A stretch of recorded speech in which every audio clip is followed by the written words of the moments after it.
ಬಂದದ್ದು ಸ್ವಲ್ಪ ತಡ ಆಯ್ತಾ ಅಂತ ಅಲ್ಲ. ನಮಸ್ಕಾರ, ಸ್ವಸ್ತಿಕ್ ವೈಬ್ಸ್ಗೆ ಎಲ್ಲ ಹೇಗಿದ್ದೀರಾ? ಸೂಪರ್ ಅಂತ ಅಂದ್ಕೊಂಡು ಇವತ್ತು ನಾನು ಕಾಂತಾರ ಚಾಪ್ಟರ್ 1ನ ಒಂದು 16 ದಿವಸ ಬಿಟ್ಟು ಆದಮೇಲೆ ನೋಡಿದೆ. ಯಾಕಂದರೆ ಸ್ವಲ್ಪ ಬ್ಯುಸಿ ಇದ್ದ ಕಾರಣ ಆಗಲಿಲ್ಲ. ಸೊ ಅಕ್ಟೋಬರ್ 2ಗೆ ತೆರೆ ಕಂಡಂತಹ ಸಿನಿಮಾ ನಿಮಗೆ ಎಲ್ಲರಿಗೂ ಗೊತ್ತಿರ್ಬೋದು. ಇನ್ಸ್ಟಾಗ್ರಾಮು, ಯೂಟ್ಯೂಬು, ಫೇಸ್ಬುಕ್ಕು ಎಲ್ಲೋದ್ರೂ ಅದರದ್ದೆಲ್ಲ ಕೆಲವು ಬೈಟ್ಗಳು ನೋಡಿರ್ತೀರ. ಸೊ ನಾನೇನು ಸಿನಿಮಾದ ರಿವ್ಯೂ ಕೊಡಲಿಕ್ಕೆ ಬರಲಿಲ್ಲ. ಒಂದು ಕನ್ನಡದ ಅದ್ಭುತವಾದ ಸಿನಿಮಾ ಆಯಿತಾ. ವಿಜುವಲೈಸ್ ಆಗಲಿ, ಕಾಸ್ಟ್ಯೂಮ್ಸಲ್ಲಾಗಲಿ, ಡ್ಯಾನ್ಸಸ್ ಆಗಲಿ, ಸ್ಟಂಟ್ಸಲ್ಲಾಗಲಿ, ಫೈಟ್ಸಲ್ಲಾಗಲಿ ಎಲ್ಲನೂ ಸೂಪರ್ ಬೊಂಬಾಟಾಗಿತ್ತು.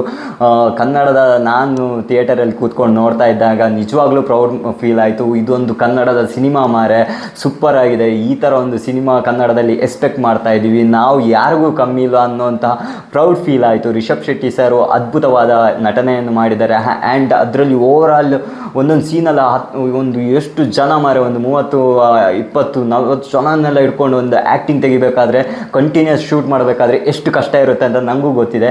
ಸೊ ನಾನು ಹೇಳಕ್ಕೆ ಹೊರಟಿರೋದು ಸಿನಿಮಾ ರಿವ್ಯೂ ಅಲ್ಲ, ಬಟ್ ಪರ್ಸ್ನಲಿ ನಾನು ಮಂಗಳೂರಿನವನು ಆಗಿದ್ದರಿಂದ ಈ ಚಾಪ್ಟರ್ 1 ಸಿನಿಮಾದಲ್ಲಿ ತುಂಬಾ ಭೂತಾರಾಧನೆಯ ನರ್ತನ ಹಾಗೆ ಬೇರೆ ಬೇರೆ ವಿಜುವಲೈಸ್ ಎಲ್ಲ ಇತ್ತು. ಸೊ ಅದನ್ನೆಲ್ಲ ನೋಡ್ತಾ ಇದ್ದಾಗ ನಾನು ಥಿಯೇಟರಲ್ಲಿ ಪರ್ಸ್ನಲಿ ಫೀಲ್ ಮಾಡ್ಕೊಂಡಿದ್ದು, ಆ ದೈವಾರಾಧನೆಯ ಸೀನ್ ಬಂದಾಗ ಎಲ್ಲ ಚಪ್ಪಾಳೆ ಹೊಡೆಯೋದಾಗಲಿ, ಶಿಳ್ಳೆ ಹೊಡೆಯೋದಾಗಲಿ, ಇದನ್ನೆಲ್ಲ ನೋಡ್ತಾ ಇದ್ದಾಗ ನನಗೆ ಪರ್ಸ್ನಲಿ ಫೀಲ್ ಆಗಿದ್ದು, ಎಲ್ಲಿ ತಂದು ನಿಲ್ಲಿಸಿದ್ವಪ್ಪ ನಮ್ಮ ಭೂತಾರಾಧನೆಯನ್ನು. ಯಾಕಂದರೆ ನಾನು ಜಾತ್ರೆಯಲ್ಲಿ ಆಗಲಿ, ಭೂತಕೋಲ ಆದಾಗ ನಾವು ಹೋಗಿ ಅದಕ್ಕೆ ನಿಂತು ನಮಸ್ಕರಿಸಿ ಭಕ್ತಿ ಶ್ರದ್ಧೆಯಿಂದ ಬೇಡ್ತಾ ಇದ್ದೀವಿ.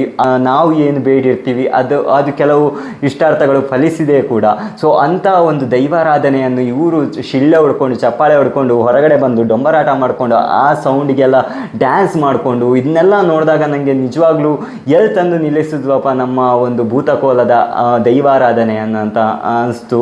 ಕಟ್ಟಕಡೆಯದಾಗಿ ಕಳಕಳೆಯಾಗಿ ಈ ವಿಡಿಯೋನ ನೋಡ್ತಿರೋರಿಗೆ ನಾನು ಕೇಳ್ತಾ ಇರೋದು, ನಮ್ಮ ತುಳುನಾಡಿನ ಹೆಮ್ಮೆಯ ದೈವಾರಾಧನೆಯನ್ನು ಭಕ್ತಿ ಶ್ರದ್ಧೆಯಿಂದ ಪೂಜಿಸಿ, ಆಡಂಬರ ಶೋಕಿಗೋಸ್ಕರ ಸೌಂಡ್ ಎಲ್ಲ ಹಾಕ್ಕೊಂಡು ಜಾತ್ರೆ ಮಾಡಬೇಡಿ ಅಂತ ಕೇಳ್ತಾ ಇದ್ದೀನಿ.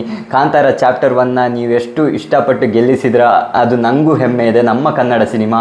ಆದರೆ ನಮ್ಮ ಒಂದು ತುಳುನಾಡಿನ ಸಂಸ್ಕೃತಿಗೆ ಗೌರವನ ಕೊಡಿ, ಅದನ್ನು ಸಿನಿಮಾ ಥರ ನೋಡಿ ಅಂತ ಹೇಳ್ತಾ ಈ ವಿಡಿಯೋನ ಎಂಡ್ ಮಾಡ್ತಾ ಇದ್ದೀನಿ. ನಮಸ್ಕಾರ.